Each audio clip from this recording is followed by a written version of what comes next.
सुबह उठते ही केवल इसलिए हैं कि मुझे खुद को खिलाना है, खुद को ठीक रखना है, खुद को संवारना है, खुद के लिए ये करना, जब तक ये चलेगा आपको संसार के दुख सताते ही रहेंगे। एक हरिपाल नाम के भक्त की कथा है।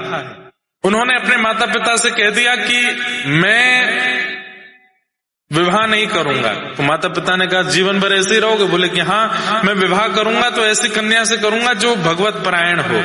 वही बात है ना, ठाकुर जी ढूंढ के लाते हैं फिर ऐसों के लिए। पास के गांव में एक और संपन्न परिवार की बेटी थी। उसने अपने माता पिता से कहा कि मैं उसी लड़के से शादी करूंगी जो रोज 1000 महात्माओं को भोजन कराता हूं।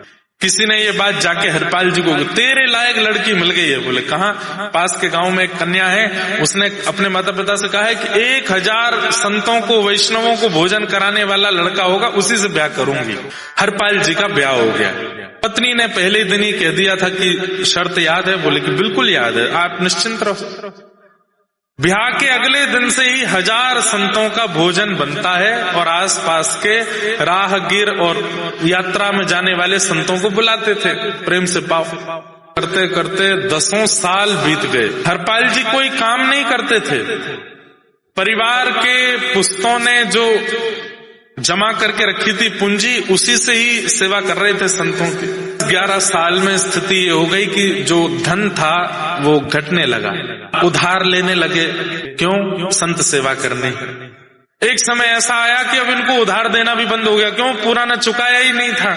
और इतने प्रचार हो गया था हरिपाल जी के कि अब 1000 संत नहीं, 1500, 2-2000 संत आते थे। हरपाल जी बोले क्या करूं? रात्रि में बैठ करके इन्होंने अपने गांव के बड़े बड़े सेठों की लिस्ट बनाई जो ना कभी दान करते, ना कभी पुण्य करते, ना कभी कथा सुनते, ना कभी मंदिर जाते। सोचा कि अब इनके यहाँ चोरी करूंगा। और चोरी धन की नहीं, राशन की, दाल, आटा, चावल, सूखी सामग्री, रसोई से चोरी करते थे। और उन्हीं के यहाँ से करते थे जो भक्ति भजन नहीं करते। कुछ दिन अपने गांव में की, फिर पास के गांव में भी देखने लगे, ढूंढते कौन भजन नहीं करता, और उस राशन को बना के बढ़िया संतों को पवाते। धीरे धीरे प्रचार हो गया कि एक बहुत बड़ा डकैत है, उसका नाम है हरपाल, घर के राशन चुरा लेता है। 1-2 घरों का लेके जाते, तब जाके 1000 संतों का प्रसाद बनता था। आप लोग नहीं करना है ऐसा, यहाँ कर भी नहीं पाओगे। एक दिन ठाकुर जी मंद मंद मुस्का रहे थे बैठे बैठे वैकुंठ में। लक्ष्मी जी बोली बड़े मुस्का रहे हो, क्या बात है? बोले एक मेरा भक्त है, पता है क्या करता है? बोले क्या करता है? संत सेवा के लिए लोगों के घर में जाके राशन चुराता है, और राशन नहीं मिलता तो लोगों के अंगूठी, सोने की सामग्री चुरा लेता है और उसको बेच के राशन खरीद के संतों की सेवा में लगाता है। अपने लिए कुछ नहीं करता, लेकिन देखो इसका तरीका, चोरी करके करता है। तो रुक्मणी जी बोली तो आप क्या सोच रहे हैं? बोले मैं सोच रहा हूँ कि मैं ही एक सेठ बन के जाऊं, थोड़ा अपनी चोरी करवा के आऊं इससे। लक्ष्मी जी बोली मैं भी चलूंगी, मैं भी चलूंगी। नहीं नहीं तुम मत चलो। नहीं नहीं मैं भी चलूंगी, मैं भी सेठानी बन के चलूंगी। महाराज ठाकुर जी बढ़िया चौड़ी चौड़ी मूंछें रखी हैं, ऊपर सुंदर पाग पहनी है और कानों में बढ़िया सुंदर स्वर्ण के कुंडल पहने हैं, गले में खूब सारी स्वर्ण की मालाएं पहनी है, हाथ में मोटे मोटे स्वर्ण के कड़ूला पहने हैं, और बिल्कुल जैसे सेठ होते हैं, हाथ में बैत लेके पेट निकाल के बाहर, और बिल्कुल सिल्क की धोती, सिल्क की कुर्ता, जैसे सेठ जी का स्वरूप होता है वैसे ही बन गए ठाकुर जी। मणि जी भी थोड़ी वृद्ध सी और खूब सारे गहने हाथों में, अंगूठियां पहन के वो भी एक सेठानी बन गई। दोनों आए इसी रास्ते से जहां हरपाल जी खड़े होते थे। हरपाल जी देखे और देख करके बोले वाह ठाकुर जी बड़ी कृपा, ये तो कम से कम आगामी 10-20 साल की योजना आ रही है पूरी, ये तो पूरा लूट लूंगा मैं इसको, फिर 10-20 साल मुझे मेहनत ही नहीं करनी पड़ेगी, इतना गहना। ठाकुर जी सेठ जी के रूप में, और बिल्कुल ऐसे बैठ कांप रहे हैं, और बोले अरे भैया सुनो तो। बोले हाँ बताओ। बोले हमको ना दूसरे गांव में जाना है। बोले अच्छा, हमने सुना है यहाँ पर एक बहुत बड़ा डकैत रहता, उसका नाम हरपाल है। हरपाल जी से ही बोल रहे हैं ठाकुर जी। हरपाल जी बोले अच्छा, उससे भैया तुम हमको बचा लो, इसके बदले में तुम जो कहोगे वो हम तुमको देंगे। हरपाल जी बोले बहुत बढ़िया है, ऐसा बढ़िया शिकार फंसा है। तो हरपाल जी बोले तो फिर एक काम कीजिए। बोले क्या? मेरे यहाँ रोज 1000 संतों का भोजन होता है, तो आप पहले कुछ राशि दे दीजिए, मैं राशन खरीद के पत्नी को दे आऊं, मैं चलूंगा आपके साथ, ये जंगल पार करवाऊंगा। वो हरपाल मुझसे डरता है, मैं पल्ली पार करके आऊंगा आपको। ठाकुर जी ने तुरंत रुक्मणी जी को इशारा दिया, कुछ दो। रुक्मणी जी ने कुछ सोने की मोहर दे दी। तो हरपाल जी बोले आप 10 मिनट रुको, हम बस राशन दिया है, क्योंकि संतों का जमावड़ा घर आ गया, कोई पालेंगे, इतनी देर में आपको छोड़ के आ जाऊंगा। दौड़ करके गए, राशन खरीद के पत्नी को दिया। पत्नी से कहा बढ़िया जमाओ, और सुनो अब संतों से कहना अब इतनी प्रतीक्षा नहीं करनी पड़ेगी, आगामी 10-20 साल की योजना मिल गई है, मैं अभी लेके आता हूँ। सेठ जी का आओ आओ मेरे पीछे पीछे चलना। बिल्कुल ठाकुर जी चल रहे हैं पीछे, रुक्मणी जी चल रही हैं। चलते चलते जैसे ही विहंगम जंगल आया, बिल्कुल चारों तरफ से पेड़ पौधे हैं और बिल्कुल थर थर कांप रहे थे ठाकुर जी और रुक्मणी जी। बोले हरपाल नहीं आ जाए, हरपाल नहीं आ जाए।